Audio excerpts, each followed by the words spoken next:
2006ರಲ್ಲಿ ನಿರ್ದೇಶನ ಮಾಡ್ತಾರೆ. ಆಮೇಲೆ SL ಭೈರಪ್ಪ ಕುರಿತಾದಂತಹ ಎಕ್ಸ್ಕ್ಲೂಸಿವ್ ಮಾಹಿತಿ ಕೊಡ್ತಾ ಇದ್ದೀವಿ ನೋಡಿ. ಕಳೆದ 5-6 ತಿಂಗಳಿಂದ ಅವರ ಆರೋಗ್ಯ ಹದಗೆಟ್ಟಿತ್ತು. ಮೈಸೂರಿಂದ ಬೆಂಗಳೂರಿಗೆ ಓಡಾಡ್ತಾ ಇದ್ರು SL ಭೈರಪ್ಪ ಅವರು.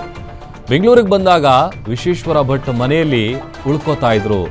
ಹಿರಿಯ ಪತ್ರಕರ್ತ ವಿಶ್ವೇಶ್ವರ ಭಟ್ ಜೊತೆ ಭೈರಪ್ಪ ಅವರಿಗೆ ಬಹಳ ಆತ್ಮೀಯತೆ ಇದೆ. ಭಟ್ಟರ ಜೊತೆ ತಮ್ಮ ವಿಚಾರಗಳನ್ನು ಪ್ರತಿಯೊಂದನ್ನು ಕೂಡ ಹೇಳ್ಕೊಳ್ತಾ ಇದ್ರು. ಇವತ್ತು ಲೋ BP ಆಗಿ ಹೃದಯ ಸ್ತಂಭನ ಆಗಿ ಕೊನೆಯುಸಿರೆಳೆದಿದ್ದಾರೆ. ಕುಟುಂಬದ ಮಕ್ಕಳೊಂದಿಗೆ ಅಷ್ಟಾಗಿ ಇವರು ಬೆರೀತಾ ಇರಲಿಲ್ಲ. ಇರುವ ಹಣವನ್ನು ಬಡವರಿಗೆ ಹಂಚಬೇಕು ಅನ್ನುವಂಥದ್ದನ್ನು ಕೂಡ ಅವರು ನಿರ್ಧರಿಸಿದರು. ಬಡವರಿಗೆ ತಂದೆಯ ಹಣ ಹಂಚಿಕೆ ವಿಷಯ ಮಕ್ಕಳಿಗೆ ಇಷ್ಟ ಆಗ್ತಾ ಇರಲಿಲ್ಲ. ಹಾಗಾಗಿ ಅವ್ರ ಹತ್ರ ಅಷ್ಟು ಜಾಸ್ತಿ ಮಾತಾಡ್ತಾ ಇರಲಿಲ್ಲ. ಆಮೇಲೆ ಕಳೆದ 5-6 ತಿಂಗಳಿಂದಲೂ ಕೂಡ ಅವರ ಆರೋಗ್ಯದಲ್ಲಿ ಏರುಪೇರಾಗಿತ್ತು.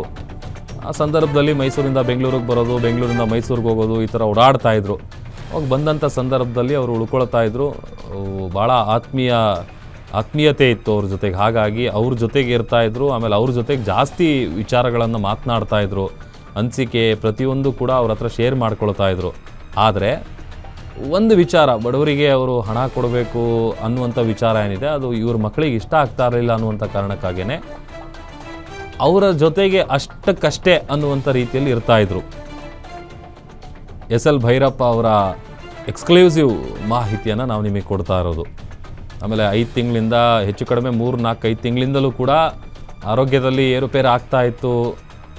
ಆರೋಗ್ಯ ಹದಗೆಟ್ಟಿತ್ತು.